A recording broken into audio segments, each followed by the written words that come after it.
I'll run you around a little bit here in the Old Testament. You're going to be looking at some stuff, so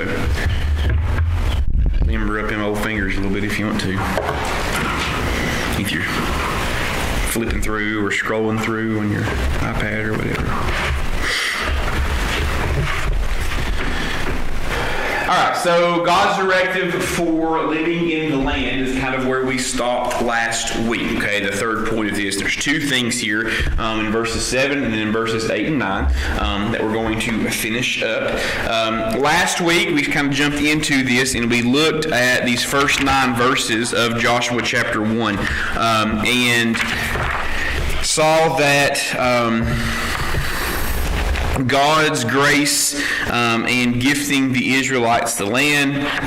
We saw Joshua now, first 2 verses there, kind of becoming into the forefront as the leader of the people of Israel, and then the gift that he had given them in this promised land, and then the way in which he was going to enable them to take the land as well. All right? So he promised them his presence. He supplied the strength and the courage for them to go in and take over some of these places. Because, right, there's giants there, there's huge armies there, there's these big towers, these big cities, these civilizations that really have been there for quite some time. There are several generations of people have lived in the land of Canaan that are not the Israelites now. And as we kind of work our way through the book of Joshua, we will kind of look at some of the histories of some of those people that were there, kind of going all the way back to Jacob and Esau, right? Esau and getting kicked out and kind of going and starting some of these cities, and also they've been there a long time. And so, kind of like us, band of misfits here rolling up to some European country and going to take over some of these places. That's very similar to what this would have been. Obviously, a lot more of them, right? But this is very similar. So God had given them directions and all these different things. And that's what we're going to look at today is the directives for living in the land, right? So he told them how he was going to help them take it over. And then in verses 7, 8, and 9 here, we see the directives for living in the land. And verse 7 specifically, first of all, is the direction that is God is giving to the law, right? So let's look at verse number 7. Sorry, read over to verse number 7 of chapter 1. Only be thou strong and very courageous, that thou mayest observe to do according to all the law which Moses my servant commanded thee. Turn not from it to the right hand or to the left, that thou mayest prosper whithersoever thou goest. All right, so this is the second time now in these first 7 verses that Joshua has been commanded of God to be strong and of good courage. Okay, it's the second time he's done this. And he now adds to the connection of being strong and courageous, he adds to that the law as part of this command as well. All right? So Joshua was to be strong, he was to be courageous, and he was to do all the things according to the law. Now, did the Israelites, the people, Jewish people, did they have the law with them that God had given Moses? Yes. Okay. Did they know it? Do this. Yes, they did, right? Knew it very well. God had blessed them with that, or had given them these directives throughout Moses' time there, and Moses had written all these things down. So there is a sense here in which the law that was given assumed Israel's eventual presence or living in the promised land. Okay? Within the law, there's an assumption that they are there in the promised land living. All right? And let's go to Deuteronomy chapter 4. Let's just flip over there and let me show you these instances here. You're going to be over here in Deuteronomy quite a bit. Deuteronomy chapter 4. I'm going to run through a couple of chapters and verses here in Deuteronomy. Look at verse number 5. Behold, I have taught you statutes and judgments, even as the Lord my God commanded me, that ye should do so. What's it say? In the land, right? So we know that's for referencing the promised land here. In the land, whither ye go to possess it. Jump down there to verse 14. And the Lord commanded me at this time to teach you the statutes and judgments, that you may do them. again, in the land, right? Whither ye go over to possess it. Jump over to chapter 6. Maybe you'll start to see a pattern here. Verse number 3. Hear therefore, O Israel, and observe to do it, that it may be well with thee, that ye may increase mightily, as the Lord God of thy fathers hath promised thee, in the land that floweth with milk and honey. Verse 8 of chapter 6. And thou shalt bind them for a sign upon thy hand, and they shall be as frontlets between thine eyes. Chapter 11, verse 8. Therefore ye shall keep the commandments which I command you this day, that ye may be strong and go in and possess the land, whither ye go to possess it. Verse 9 of the same chapter. And that ye may prolong your days in the land, which the Lord swore unto your fathers to give unto them and their seed, a land that floweth with milk and honey. Verse 31, the same chapter. For ye shall pass over Jordan, to go in to possess the land which the Lord your God giveth you, and ye shall possess it and dwell therein. Ye shall observe to do all the statutes and judgments which I set before you this day. So multiple times here within the book of Deuteronomy, the Israelites have been told of God that they are going to possess the land, go in and possess the land, and they are to keep the statutes, the law of God, while they are there living in the land. Okay? So there's an assumption here that the eventual presence of the law, the eventual presence of the Israelites in the promised land, they should be following the law. Now, many of the laws and many of the regulations that governed how they were to treat God and how they were to treat each other while living in Canaan. Right? There's a lot of stuff within the law about that. Being strong and being courageous is a necessity, right? Is necessary for them to take the land and then also enjoy the blessings of the land by living in obedience of God. So, God's laws were not suggestions, right? God's laws were not simply just good ideas. They were specifically crafted for intentional purposes of living righteously. Okay? Therefore, God expected Joshua, right, to lead by example by following the laws. That was the reason he says here in verse 7, be strong, be courageous, follow the law, right? Because he wants Joshua to be the living embodiment of what the law is. Joshua, verse 7, right? Chapter 1, verse 7. Who was not to turn from the left hand, not to turn from the right hand, right? That's kind of a imagery here of deviation from the straight, right? From the straight line. Turning and looking anywhere else. His eyes should always be focused forward, upward, towards God.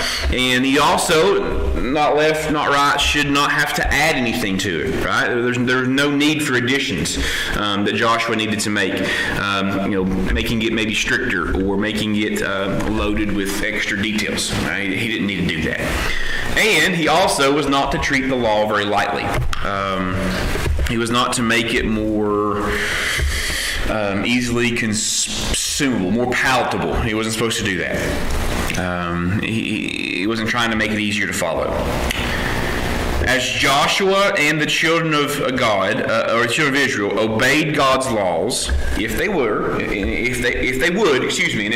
do that, then the opposite thing that was to happen, the thing that was to happen because of that, was prosperous. Right? They were going to prosper in the land or be successful.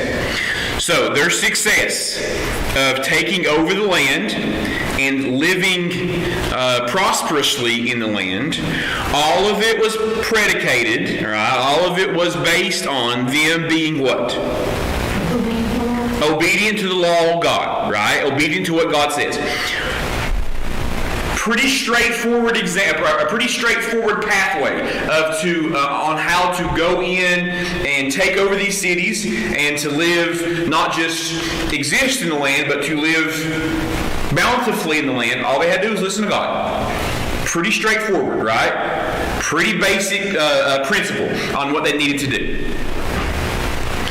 chase out the inhabitants of the land, these giants that were there, and these huge armies, and all this other stuff that some of these kind of pretty crazy animals they were using as well. I kind of got some research on what I'll share with you later on about all that stuff that looked like totally scary stuff.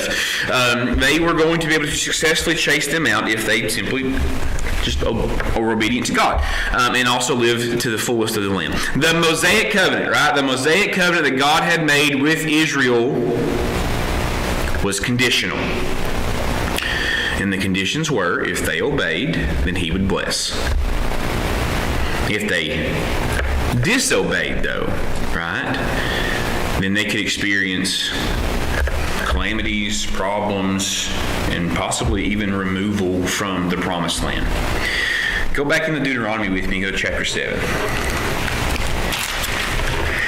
Now, I got a couple of passages here that we're going to read. And as I read through them, and I'll read slowly. I know sometimes I have a tendency to rattle stuff off. I'll read slowly. I want you to kind of pick out some of the blessings that God was going to bring to the Israelites if they obeyed Him in the Promised Land. All right. So we're going to go to Deuteronomy chapter 7 first. Now, again, I'll read through this and kind of ask you to pick out some of the blessings, and we're going to go to another passage as well, and then you can kind of rattle off some of these blessings that God was going to afford to the Israelites for their obedience. Chapter 7, verse 9, Now therefore that the Lord thy God, He is God, the faithful God, which keepeth covenant and mercy with them that love Him, and keep His commandments to 1,000 generations, and repayeth them that hate Him to their face to destroy them. He will not be slack to him that hateth Him. He will repay him to his face. Thou shalt therefore keep the commandments and the statutes and the judgments which I have commanded thee this day to do them. Wherefore it shall come to pass, if ye hearken to these judgments, and keep and do them, that the Lord thy God shall keep unto thee thy covenant and the mercy which He sware to thy fathers. And He will love thee, and bless thee, and multiply thee. And He will also bless the fruit of thy womb, and the fruit of thy land, thy corn, and thy wine, and thine oil, and the increase of thy kind, and the flocks of thy sheep, and the land which He sware unto thy fathers to give thee. Thou shalt be blessed above all people. There shall be not male or female barren among you, or among your cattle. And the Lord will take away from thee all sickness, and will put none of the evil diseases of Egypt, which thou knowest, upon thee, but will lay them upon all them that hate thee. And thou shalt consume all the people, the Lord thy God shall deliver thee. Thine eyes shall have no pity upon them, neither shalt thou serve their gods, for that will be a snare unto thee. Jump over to chapter 28 of Deuteronomy.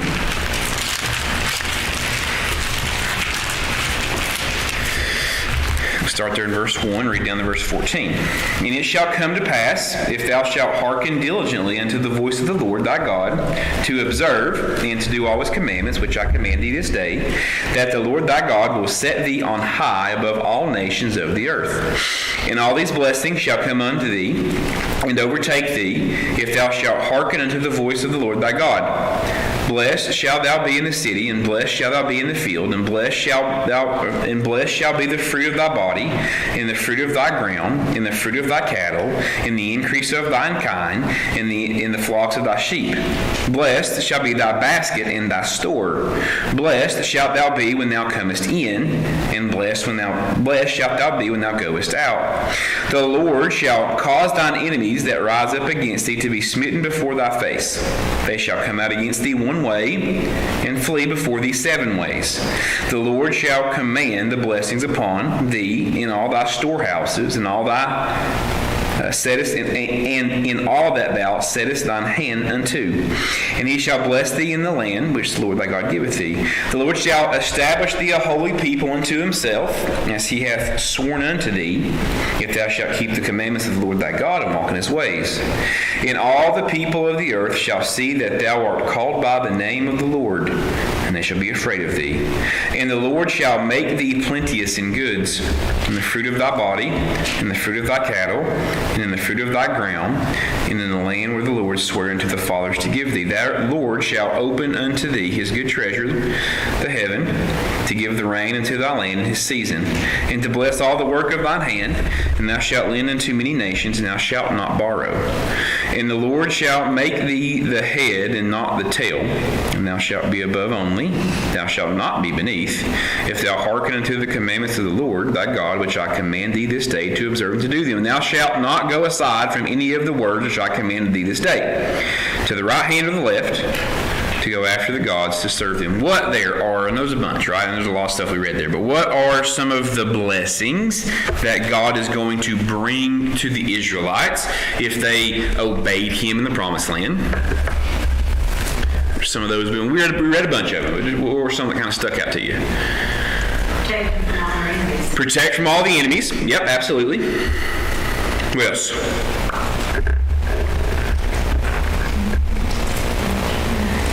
No one would be barren, so it'd be lots of babies. Lots of babies, right? No one would be barren. Their cows wouldn't be barren. And the animals either, right? So you're not going to have, those are going to be, which means plenty of multiplying, right? That's what that is. Okay, what else? Good health. Good health, right? Absolutely. What do you say about the crops? Going to be great blessings, right? Many blessings. Several times there he mentioned the fields are going to be blessed, the fruits are going to be blessed, the storehouses are going to be blessed. Like all these things are going to be blessed. One for nothing, exactly, right? That's exactly right. As a matter of fact, it went on there towards the end of verse 13 of chapter, the last one we read. They were going to be the people that were lending, right? They had no need to borrow because they're going to have a plenteous and be able to lend to other people in other countries. I thought it was interesting in there that it said that he would not afflict them with the plagues that he sent to Egypt. Right? I think that was kind of an interesting thing that he kind of promised to them. Because what was the reason for the plagues in Egypt? Turn them back to him, right? That was the reason. And why were there 10 of them? Because what? Right, so Pharaoh just kept saying no, right? He wouldn't listen. He would change for a second, and then he would change, right? So he was showing like there was that's a many layered level lesson there for the Israelites, right? Yeah, I'm not going to afflict you with frogs and locusts, all this stuff, but also a reminder that those things came because Pharaoh wouldn't listen, and it also came to get you turned. There's a very multifaceted lesson there for them by saying that specifically. He wouldn't allow those plagues to come on, right? And he was going to give Israel victory, right? In all of Israel. Now, still in Deuteronomy, go to chapter 28.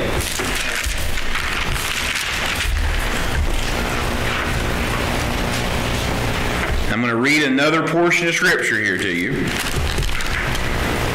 I'm going to start there in verse 15. And I'm just going to start reading. Now, it wants me to read all the way down to verse 63. I'm not going to read that to you, but you're going to get the point here after a couple of verses. And this is things that are going to happen to Israel if they forget God in the land and serve other false gods. Right? So Deuteronomy chapter 8, I'm starting in verse 15. But it shall come to pass, if thou wilt not hearken unto the voice of the Lord thy God, so not listening, not doing what you're supposed to observe to do all his commandments and his statutes, which I command thee this day, that all these curses shall come upon thee and overtake thee. All right, I'm going to read some of these to you. Cursed shalt thou be in the city, and cursed shalt thou be in the field. Cursed shall thou be in the basket in thy store. Cursed shall be the fruit of thy body, and the fruit of thy land, and the increase of thine kind, and the flocks of thy sheep. Cursed shalt thou be when thou comest in. Cursed shalt thou be when thou goest out. The Lord shall send upon thee cursing, vexation, rebuke, and all that thou settest thine hand unto do, until thou be destroyed, until thou perish quickly, because of the wickedness of thy doings, whereby thou hast forsaken me. The Lord shall make the pestilence cleave unto thee, until he have consumed thee from off the land, whither thou goest to possess it. Jump over to verse number 28. The Lord shall smite thee with madness and blindness and a astonishment of heart. And thou shalt grope at noonday, and as the blind gropeth in the darkness. And thou shalt not prosper in thy ways, and thou shalt be only oppressed and spoiled evermore, and no man shall save thee. Thou shalt betroth a wife, and another man shall lie with her. Thou shalt build a house, and thou shalt not dwell therein. Thou shalt plant a vineyard, and shalt not gather the grapes thereof. Jump over to verse 37. Thou shalt become an astonishment, a proverb, and a byword among all nations, whither the Lord shall lead thee. Thou shalt carry much seed into the field, but gather very little, for the locust shall consume it. Thou shalt plant vineyards and dress them, but shalt neither drink of the wine nor gather the grapes, for the worms shall eat them. Just jump down to verse 46. And thou shalt be upon thee for a sign and for a wonder upon thy seed forever, because thou servest not the Lord thy God with joyfulness and with gladness of heart for the abundance of all things. Therefore shalt thou serve thine enemies, which the Lord send against thee, in hunger and in thirst and in nakedness and in the want of all things. Shall put a yoke of iron upon thy neck until he have destroyed thee. Look at verse 53. And thou shalt eat the fruit of thine own body, and the flesh of thy sons and of thy daughters, which the Lord thy God hath given thee, in the siege and the straitness wherein thine enemies shall distress thee. So that the man that is tender among you and very delicate, his eye shall be evil towards his brother, and towards the wife of his bosom, and toward the remembrance of the children which he shall never leave. Verse 58. If thou wilt not observe to do all the words of this law that are written in this book, thou mayest fear this glorious and fearful name in capital letters, the Lord thy God. Moreover, verse 60, will bring upon thee all the diseases of Egypt, which thou wast afraid of, and thou shalt cleave unto. And finally in verse 36, it shall come to pass that the Lord rejoiced over you to do good and to multiply you. So the Lord will rejoice over you to destroy you and to bring you not. And ye shall be plucked from off the land whither thou goest to possess it. Right? I mean, it's pretty descriptive and pretty brutal, right? And he goes on there, disease, drought, an enemy to carry them away from the land. Like the curses go on and on and on for their disobedience. Did the Israelites, before they went over Jordan and started conquering these nations here in Canaan, did they know the consequences of not living righteously? Yes. Absolutely. Right? Absolutely. God maybe even, I have to go back and look, maybe spent more time warning them of not living righteously as opposed to blessing them from living righteously, right? They were well aware of the consequences of disobedience. Okay? Very, very much aware. Now, go with me to Daniel chapter 9.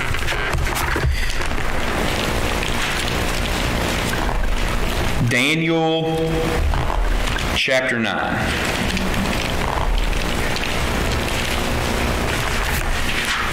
Just going to look at two verses there. Daniel chapter 9. So Daniel's going to give us a reason here in chapter 9. The reason is for Judah's captivity. This was centuries after the conquest of the land of Canaan. Daniel was centuries later. Okay? Daniel chapter 9, verse 11. Yea, all Israel have transgressed thy law, even by departing, that they might not obey thy voice. Therefore the curse is poured upon us, and the oath that is written in the law of Moses, the servant of God, because we have sinned against him. Verse 12. And he hath confirmed in his words, which he spake against us, and against our judges that judged us, by bringing upon us a great evil. For under the whole heaven hath not been done as hath been done upon Jerusalem. What's the reasoning here for the captivity that Daniel is writing about? Daniel was in, right? And witnessing of, part of. What was the reasoning behind it? What? Disobedience, right? Transgressions against God's law. Now, God told what was going to happen. And we know the story well. We know what has taken place, but we can see, direct evidence here that they didn't listen, and God chastened them just as He promised that He was going to do when He made a covenant. When God says He's going to do something, we know that He's going to do it. And Daniel goes and said that Jerusalem got chastened worse than anything that had ever been seen before because of their disobedience. All right, now back to Joshua chapter 1, verses 8 and 9. We see directives for living in the land, the direction, and then 8 and 9 we see here that God's law was going to require meditation here. Obviously, a lot at stake here, right? There is a lot at stake when entering the promised land. So God reiterates His commandment concerning the law.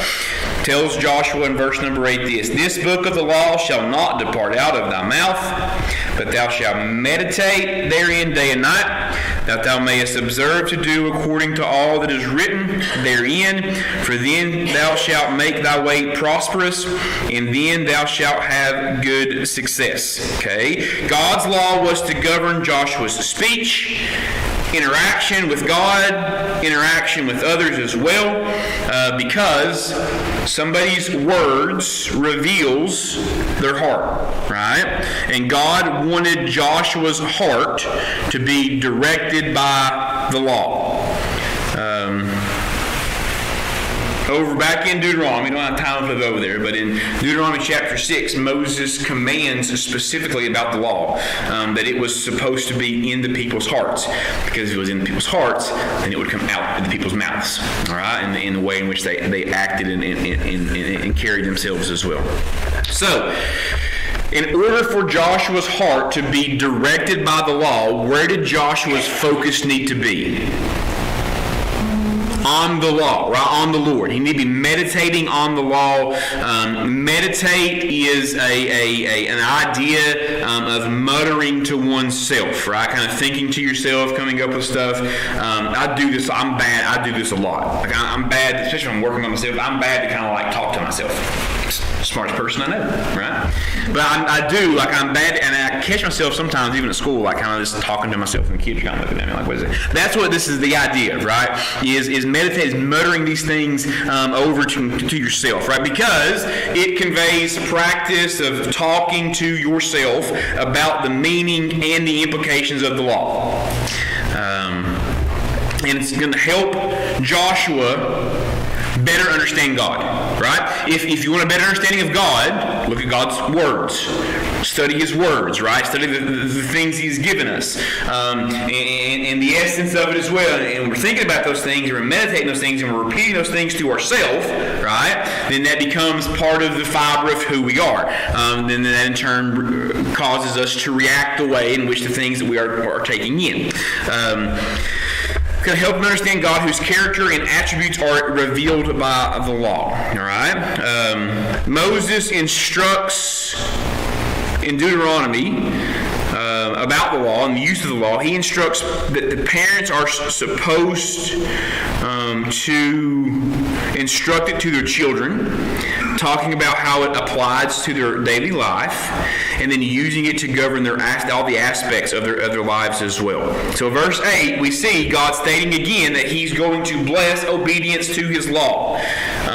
Keeping the Mosaic covenant that God made with Israel way back on Mount Sinai. But Joshua had to put first things first, right? If Israel never made it into the promised land, they are never going to have an opportunity to enjoy the blessings of God for their obedience to the law. So God reminds Joshua for the third time that he has to be strong and courageous because God was with him as he embarked. Verse number 9, have not I commanded thee, be strong and of good courage. Be not afraid, neither be thou dismayed, for the Lord thy God is with thee whithersoever thou goest. Right? The law, God's instructions to Joshua points out that Israel needs the law, needs the guidance of the law, and He provided them that law to provide a proper understanding of God and the proper understanding of the responses that they should have to God as well. They could not live rightly with God on their own. They would never figure it out. They would forsake Him, go their own way without the law as their guide. But the law was weak in that it could not make the Israelites righteous. It ultimately only pointed out where they fell short of the standards of God. Today, we understand that the law was not the end of God's plan for humanity, and eventually sent His Son on the cross to die and do away with all of this, with the law. Right? Therefore, we don't observe the law with all of its very specific regulations and repetitive sacrifices. Right? We don't live under the law anymore; we live under grace. And the ultimate plan for humanity. What is the event, of course, of Christ coming and dying on the cross took place in the New Testament.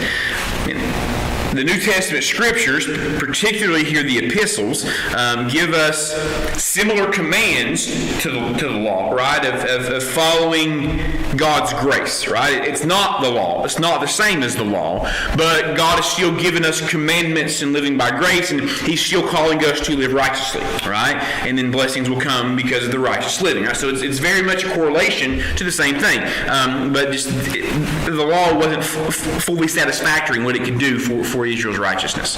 We obey God in the power of Christ and in gratitude of salvation through Christ. All right, go ahead, Chad. So Joshua could find strength and courage for leading Israel into the promised land because God had called him to accomplish this task. Pop up that second one there. So as we finish this up here, God is always faithful, and in His faithfulness, if we are obedient, God faithfully provides His strength and courage for us to do His will. Most of what God has called us to do is right in His Word. So as we study it and meditate on it, we learn from it, right? And when you learn from it, you can be confident that God's presence is going to enable us to do what He wills us to do. Specific ministries, working in certain, whatever it may be, right? Whatever it is, everybody's different. We can be assured that God will enable us to do the things He wants us to do. We should be meditating and studying in His Word, right? So last question, I'll be done. Which is harder for us? Believing God has supplied the strength to do His will, or being willing to act on that strength? Which is harder? Believing God supplied the strength, or being willing to act on that strength? I would agree, right? Willing to act. Absolutely. I would absolutely agree. A lack of courage to do God's will is not a valid excuse for not doing it, right? Paul said that in Philippians 4:13 that what we can do all things through Christ who strengthens us, right? Next week we'll start lesson number 3, verses 10 through 18 of Joshua chapter 1, and we see God's plan laid out here for the nations. And then Israel's pledging to God. The tribes here actually, they make a promise to obey, and we'll talk about all that over the next couple of weeks. Let's pray. Heavenly Father, thank you again for the lesson here of Joshua. Faithfulness you will afford us, Lord, if we are faithful to you. I pray as a reminder to us, as it was a reminder to Joshua, Lord, to righteous living, following your word, following your law as well. It was an example for us, Lord, to continue to live faithfully before you as an example to those who are around us. Lord, pray for Pastor Rob here as he comes in the next little bit. Lord, just keep us attentive to your word this morning. Use him in my